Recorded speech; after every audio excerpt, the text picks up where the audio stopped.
Ok, bueno, empezamos, ¿sí? Ah, vamos a ver parte de la unidad 5, ¿sí? Lo que nos vamos a enfocar, ¿sí? En la unidad 5 es en este punto, en el primero, este que dice las fuerzas y sus efectos, las leyes de la dinámica, ¿sí? Que serían las leyes de Newton, ¿sí? La ley de la gravitación universal la vamos a dejar pendiente, lo que es estática y lo que es fricción, y nos vamos a pasar a trabajo mecánico, energía y potencia, ¿sí? Para verlo de manera, por ahora, superficial, ¿sí? Para ver si al final nos alcanza el tiempo, meternos un poquito más a profundidad, ¿sí? En lo que es esa parte. Entonces, sería esto, ¿sí? Lo que quedamos es... prácticamente, a ver dónde está aquí.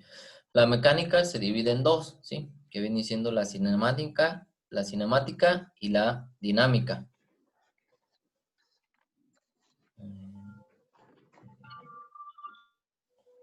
La cinemática estudia el movimiento de los cuerpos sin atender las causas que lo producen, ¿sí? Y la dinámica, en este caso, sí investiga las causas que producen, ¿sí?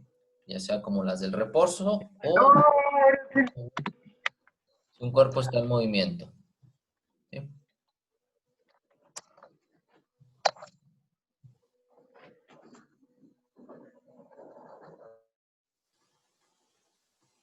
Ah, qué caray. Ahí está.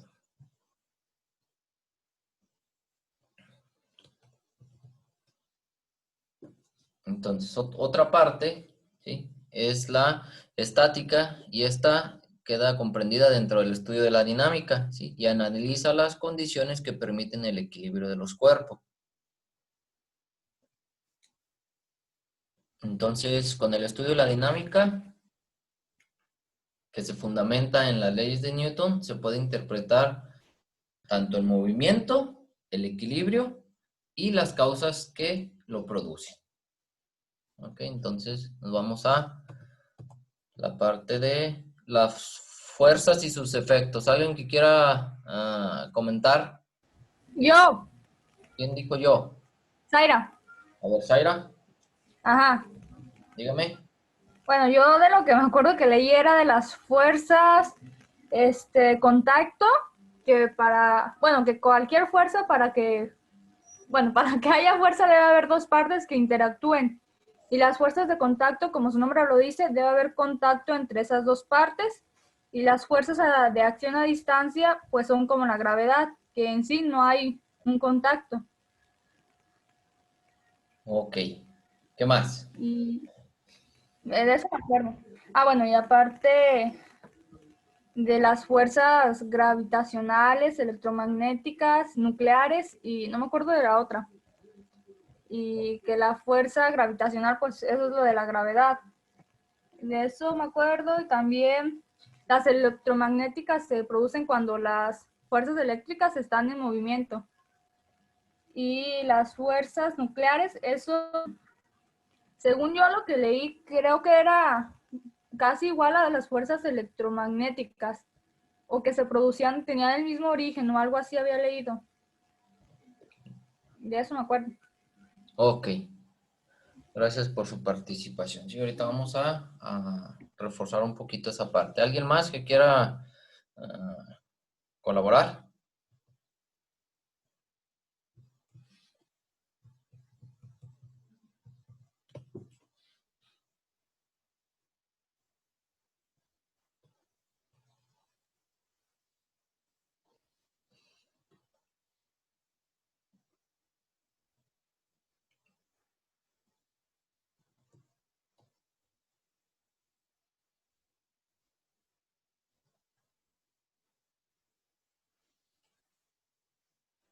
Ok, bueno.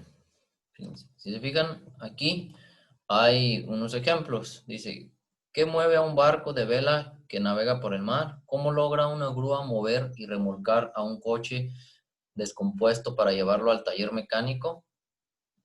Ok, ¿Qué tiene que hacer un jugador de fútbol para tratar de meter con el pie una pelota en la portería del equipo contrario?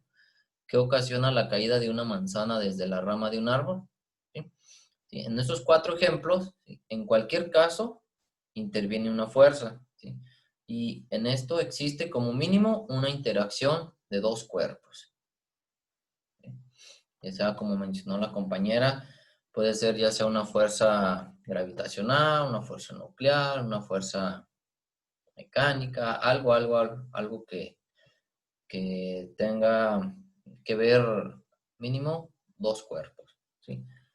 Por ejemplo, en la fuerza gravitacional interfiere lo que viene siendo la Tierra, ¿sí? Que ejerce esa fuerza de los demás cuerpos hacia la Tierra, y el objeto que se está atrayendo con cierta fuerza, ¿sí?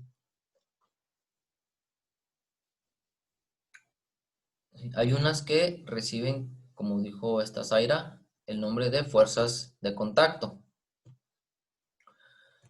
Y en el último caso, sí, es lo que les acabo de mencionar, la fuerza de atracción que ejerce la Tierra sobre los cuerpos. Entonces son fuerzas de acción a distancia. Okay, aquí podríamos definir algo como fuerza como algo que se manifiesta siempre que existe cuando menos una interacción entre 2 cuerpos. El efecto que un cuerpo produce sobre un cuerpo depende de la magnitud, de su punto de aplicación, la dirección y sentido. Y debido a esto, como ya hemos visto en ejercicios anteriores, la fuerza se considera como una magnitud vectorial. Un aparato que sirve para medir la fuerza, ¿sí? En este caso sobre la ley de Hooke, aún no la hemos visto, ¿sí? Pero es el dinamómetro, ¿sí? Que sirve para, por así decirlo, ver el peso de algunos objetos. Entonces, este aparato nos sirve para medir, en este caso, el peso, ¿sí? Y las unidades que utilizamos para medir la fuerza en el sistema internacional, ¿sí? Es en Newton. Como ya sabemos, hay en otros diferentes sistemas hay otras unidades, ¿sí? Regularmente nosotros estamos utilizando el sistema internacional. Entonces, ¿qué viene siendo la resultante y equilibrante? Lo vimos cuando vimos la parte de vectores, ¿sí? Si nos podemos a recordar, teníamos lo que venía siendo el método gráfico y el método analítico, en el cual nos enfocamos más en el método analítico, ¿sí?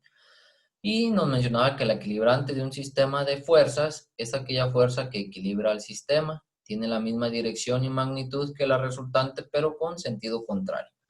¿A qué nos referimos con esto? Por ejemplo, si yo tengo una fuerza, bueno, busco aquí como una fuerza que se dirija hacia acá, ¿sí?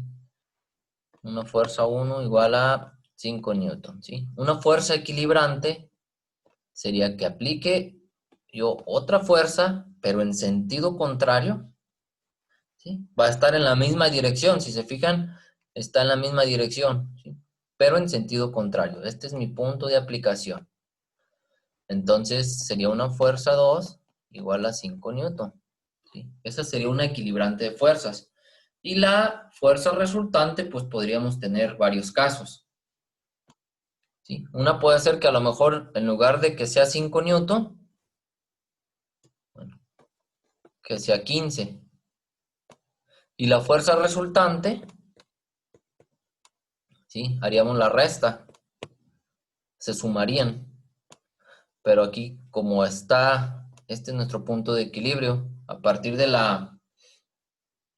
si nos vamos hacia la izquierda, sería negativo.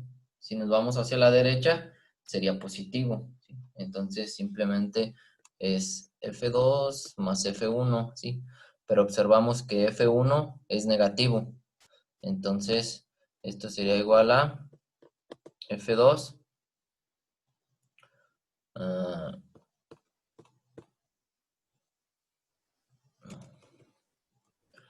F2 más menos F1, ¿sí? Que sería 15 newton menos 5 newton. Y eso sería igual a 10 newton. Esa sería la fuerza resultante, ¿sí? Es como, por ejemplo, si alguien juega a las venciditas conmigo, obviamente yo estoy muy fuerte y les puedo ganar, ¿verdad? Entonces, si me ganan es porque les dé chance. Pero pues prácticamente sería eso, ¿sí? Una sumatoria de fuerzas. Obviamente, eso sería cuando está en una dimensión. Si tenemos en dos dimensiones, pues ya tendríamos un plano.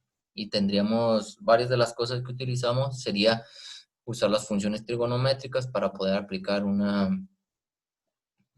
el teorema de Pitágoras, ¿sí? Para ya sea hacer la descomposición o composición de fuerzas. Ok, a ver.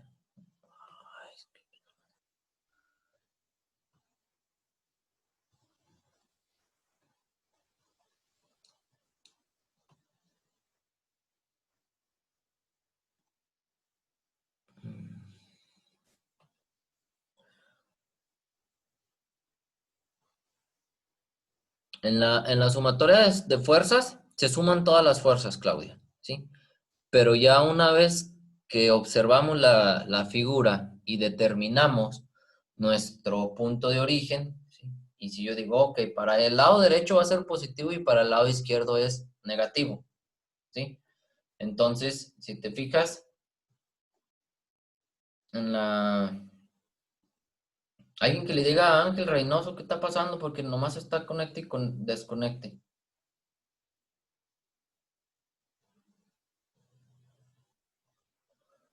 Entonces, una vez que identificamos cuál va a ser positivo y cuál es negativo, es aquí donde yo aplico esta parte, ¿sí? Que sería la fuerza 2 menos la fuerza 1, porque ya determiné dónde va a ser positivo y dónde es negativo, ¿sí? Y ahí es ya donde yo pongo que la fuerza 1 es 5 newton, pero es negativa, entonces, pues es como si estuviera al lado contrario. La fuerza 2 es positiva, la pongo tal cual, ¿sí? Entonces, primero se ponen todas positivas y una vez que identificamos cuál es nuestro punto de origen y hacia dónde es positivo y hacia dónde es negativo, una vez que ya está eso, ya podemos determinar, ¿sí? Ahora, borrar. Voy a lo que se mencionó, la clasificación de fuerzas, es las gravitacionales, y que en este caso es debido a fuerzas de atracción mutua, ¿sí? En este de las fuerzas gravitacionales, como se mencionó al principio, no es una fuerza de contacto, ¿sí? Es una fuerza a distancia, ¿sí? La otra es las fuerzas electromagnéticas, ¿sí? Que mantienen unidos a los átomos y las moléculas de cualquier sustancia. Las fuerzas nucleares, ¿sí? Estas hay que tener mucho cuidado en su manejo, ya que si no se hace un buen manejo, pueden causar graves daños, ¿sí? Las fuerzas nucleares. Y la otra son las fuerzas débiles, ¿sí? Estas se caracterizan por provocar inestabilidad en determinados núcleos atómicos, ¿sí?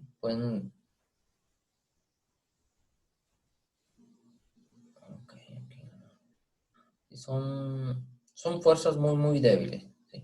Por ejemplo, ya si se meten a física, Profe, pero ¿qué no son más débiles las gravitacionales? eh, las fuerzas gravitacionales sí son muy débiles, ¿sí? En comparación con otra fuerza. Por ejemplo, una eléctrica, ¿sí? Si tú tienes, o una fuerza, digamos, magnética, ¿sí? Pero allí en ese punto, por ejemplo, si tú tienes ¿qué será? Dos cargas, ¿verdad? Cada uno con su diferente magnitud de carga, ¿sí? Después vamos a ver que pues hay una constante, es la interacción que hay entre esas dos cargas, e interviene mucho la distancia a la cual estén separadas esas cargas, ¿sí? Entre más alejadas, pues la fuerza va a ser cada vez menor. Entonces, Ok, entonces eso del orden de, por ejemplo, dice que 10 a la 25 es la distancia. a ver, la magnitud de las fuerzas débiles. es del orden de 10 a la 25 veces más fuerte que las fuerzas gravitacionales. Sí, ok, entonces haz de cuenta. Se menciona débiles, sí, pero una fuerza gravitacional es muy débil comparado con una de estas magnitudes de fuerzas débiles, ¿sí? Pero esa fuerza que se considera débil es todavía mucho menor que las fuerzas electromagnéticas. Entonces, haz de cuenta que voy a poner aquí Ok. las fuerzas gravitacionales son menor que esas fuerzas que llamamos débiles. ¿Sí? Y esas fuerzas débiles son menores que las fuerzas electromagnéticas. ¿Sí? Entonces, más o menos ese es el rango. Las fuerzas débiles Ok, están entonces como es por eso que intermedias. son inestables, porque Sí. están como ahí. Ok, gracias. Ok, entonces, borro los dibujos.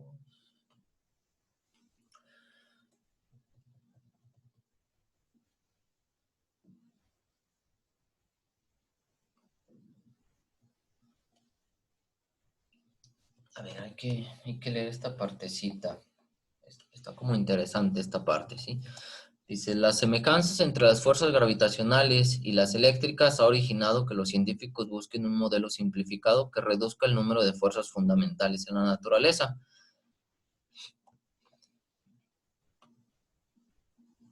Eso es por ello que se considera que las fuerzas gravitacionales y eléctricas pueden ser aspectos diferentes de la misma cosa.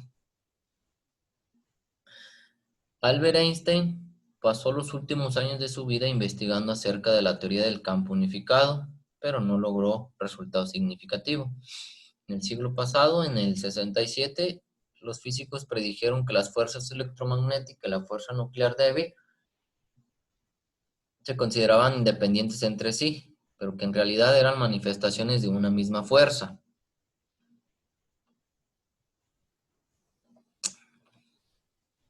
En el 84 se comprobó experimentalmente que su predicción era correcta y a esa fuerza se le denominó electrodébil. Entonces también se sabe que el protón y el neutrón están constituidos por partículas más pequeñas, llamadas quarks, con lo que se ha modificado el concepto de fuerza nuclear. Hoy en día se considera la existencia de una fuerza nuclear fuerte que enlaza a los quarks entre sí dentro de un nucleón, integrado por un protón y un neutrón. Por eso la fuerza nuclear que actúa entre las partículas del núcleo atómico se interpreta como un efecto secundario de la fuerza nuclear fuerte que está presente entre los quarks.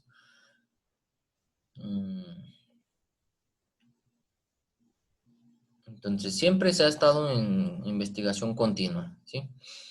Y menciona que hay relaciones que muestran que los distintos tipos de fuerzas son manifestaciones diferentes de una única superfuerza. Y se basa en la teoría del Big Bang, que señala que el origen del universo se debió a una explosión que ocurrió hace 20.000 millones de años. En los primeros instantes de esa explosión se produjeron energías tan grandes que todas las fuerzas fundamentales se unificaron en una sola fuerza. Y bueno, hay una línea de investigación acerca de esa parte.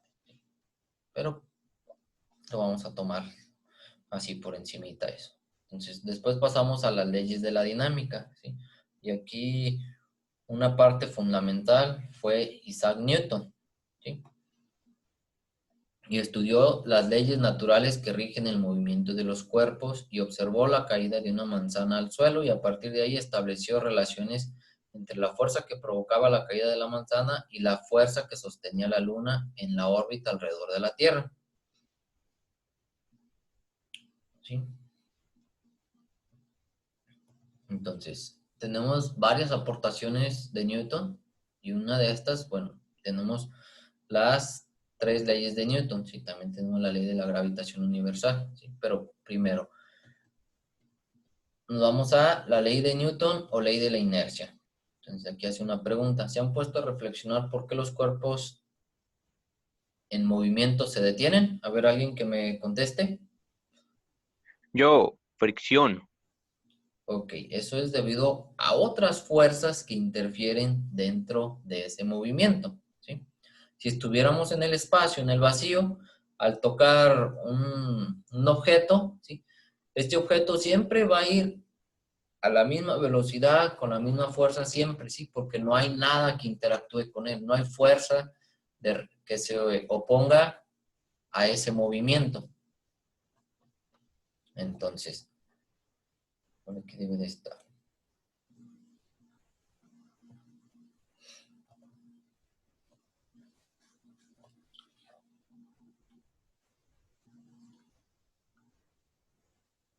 Entonces, Aristóteles hace muchísimos años, dice, él observaba y señalaba que un cuerpo solo se puede mover de manera constante si existe una fuerza actuando sobre él.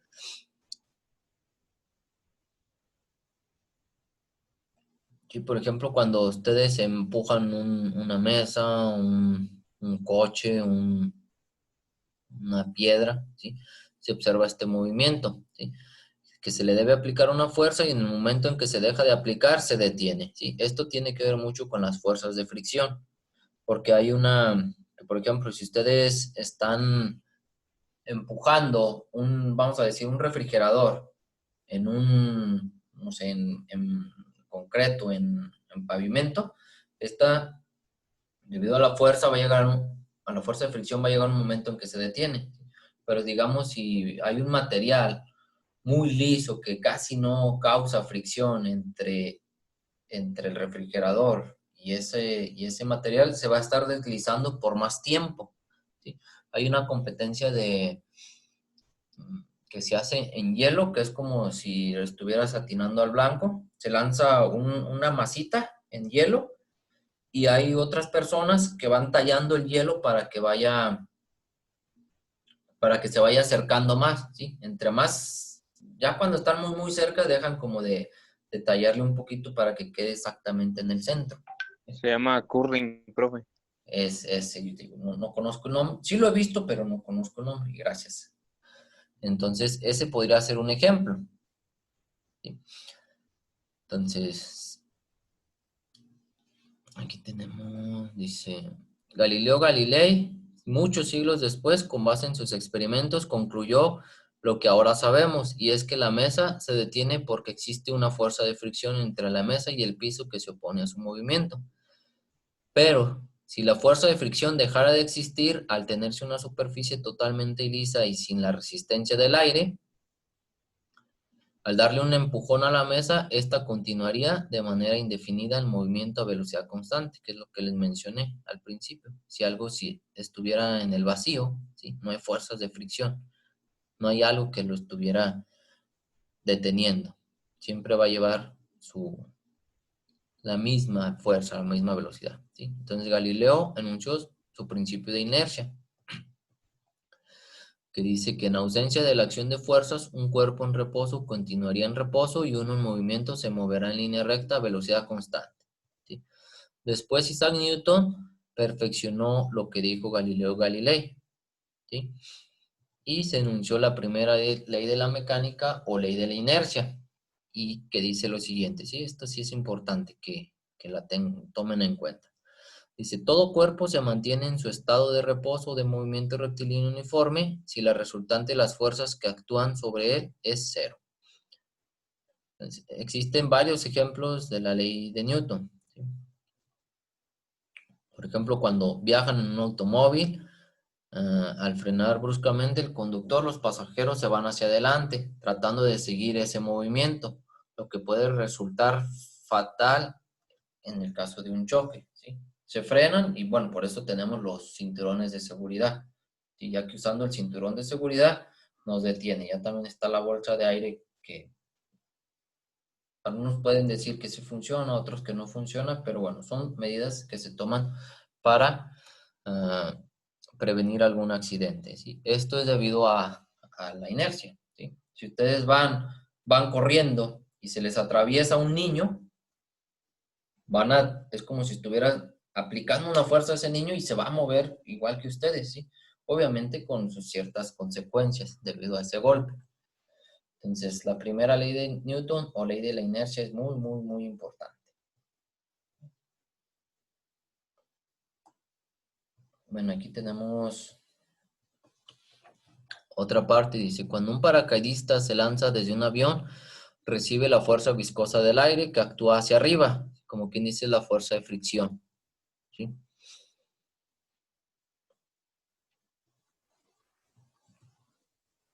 Entonces, va hacia abajo ese cuerpo con una velocidad constante que recibe el nombre de velocidad terminal y aproximadamente es 200 kilómetros sobre hora, más o menos, ¿sí? Esa velocidad dura pocos segundos, ya que al abrir el paracaídas, la fuerza viscosa del aire incrementa, ya que al abrirse, pues hay una mayor superficie que se va a oponer a ese movimiento. ¿Ok? Entonces, pues ya, disminuiría la velocidad a la que va. Entonces, en conclusión, podemos decir que todo cuerpo al caer, como las gotas de lluvia, granizo, paracaidistas, alcanzan una velocidad terminal ¿sí? Cuando su peso tenga la misma magnitud que la fuerza debido a la resistencia del aire. ¿Sí? Como quien dice, hay un equilibrio, se contrarrestan. Y ahí es donde alcanza la velocidad terminal.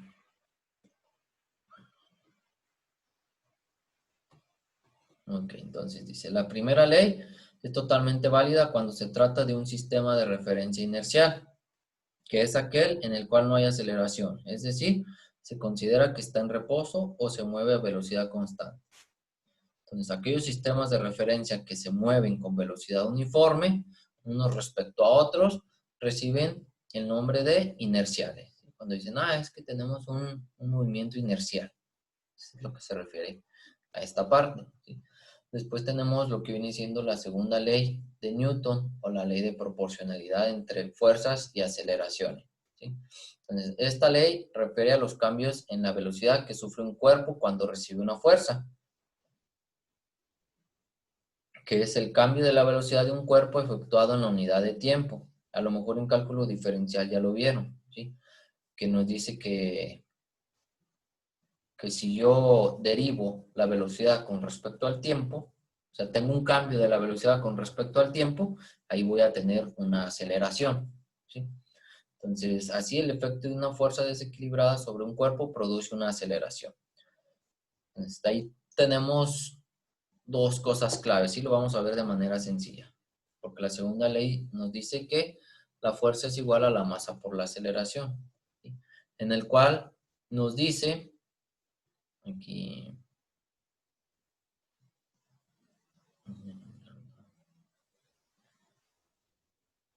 dice, si un coche de juguete le damos dos golpes diferentes, primero uno leve y después otro más fuerte, el resultado será una mayor magnitud de aceleración del mismo a medida que aumenta las fuerzas. Entonces, eso nos dice que la aceleración es proporcional a la fuerza. Y podemos decir que la magnitud de la aceleración de un cuerpo es directamente proporcional a la magnitud de la fuerza aplicada, ¿sí? Y eso se podría considerar como constante, que representa la propiedad del cuerpo que recibe el nombre de masa, ¿sí? Por lo cual podemos escribir que fuerza entre aceleración es igual a masa. Entonces, de esta formulita, ¿sí? De esta formulita, podemos decir que la fuerza es directamente proporcional a la masa e inversamente proporcional. Y la masa es inversamente proporcional a la aceleración, ¿sí? ¿Qué quiere decir con esto? Que si tenemos un objeto, entre mayor sea su masa, pues mayor va a ser la fuerza, ¿sí?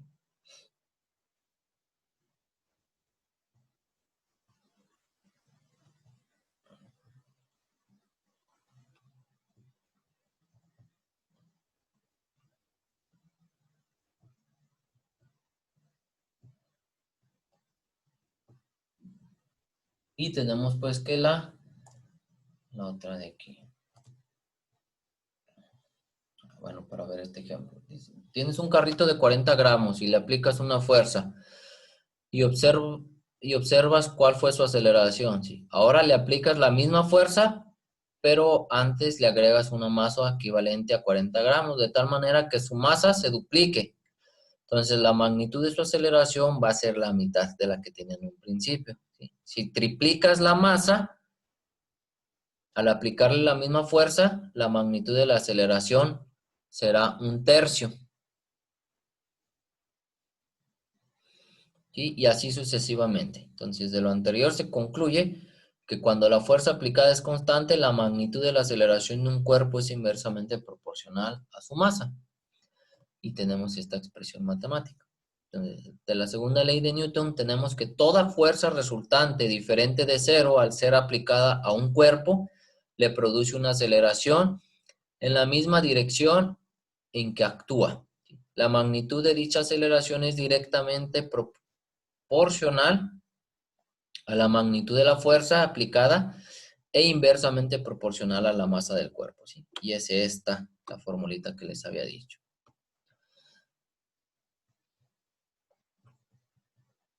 Entonces, de ahí podemos tener las unidades de masa son kilogramos, las unidades de aceleración es metros sobre segundos al cuadrado. ¿Sí? Entonces, kilogramo por metro sobre segundos al cuadrado nos va a formar las unidades que son newton. ¿Sí? Entonces, por definición, se aplica una fuerza cuya magnitud es de 1 newton cuando a un cuerpo cuya masa es de 1 kilogramo se le imprime una aceleración cuya magnitud es de 1 metro por segundo cuadrado. ¿Sí? Entonces, la equivalencia entre el kilogramo fuerza sería dada que 1 kilogramo fuerza es igual a 9.8 newton. ¿Sí? Como la magnitud del peso de un cuerpo representa la magnitud de la fuerza con que la Tierra atrae a la masa de dicho cuerpo, ¿sí? Tenemos que peso es igual a masa por gravedad. ¿Sí? Entonces, la masa es igual al peso entre la gravedad. Por lo tanto, también podemos poner la segunda ley de Newton. ¿Sí?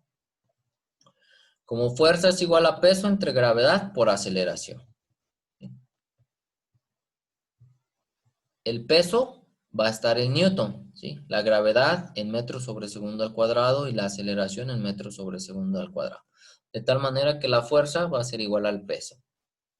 ¿Sí? Ok, y la tercera ley de Newton es la de acción-reacción. ¿Sí? Por ejemplo, dice, cuando se patea una pelota de fútbol, que viene siendo la acción, se ejerce una fuerza sobre ella que la impulsa, pero a su vez, esa pelota ejerce una fuerza de reacción de la misma intensidad o módulo en la misma dirección, pero en sentido contrario. ¿Sí? Una vez tuve un profesor que nos dijo que estaba así parado y le dio un tope al pizarrón. Y ya dijo, ¿quién le pegó a quién? ¿El pizarrón a mí o yo al pizarrón? ¿Sí? Entonces, ¿debido a qué? A que la fuerza que el profesor hizo sobre el pizarrón es la misma que el pizarrón hizo sobre el profesor. Entonces sería la ley de acción-reacción.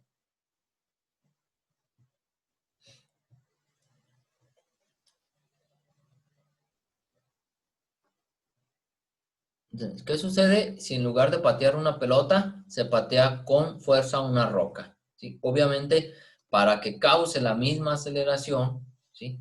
Se necesita que incremente proporcionalmente la fuerza y la masa. ¿Sí?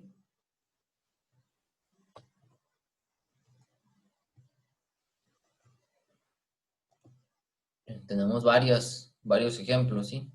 Otro es cuando caminamos, otro un imán cerca de un clip, otro el escape de los gases por la abertura inferior de la cámara de combustión de un cohete. Cuando nos paramos sobre cualquier superficie, ejercemos sobre esta una fuerza hacia abajo y al mismo tiempo la superficie ejerce una fuerza hacia arriba, ¿sí? Hacia nuestro cuerpo de manera de reacción. Entonces, la tercera ley de Newton corresponde a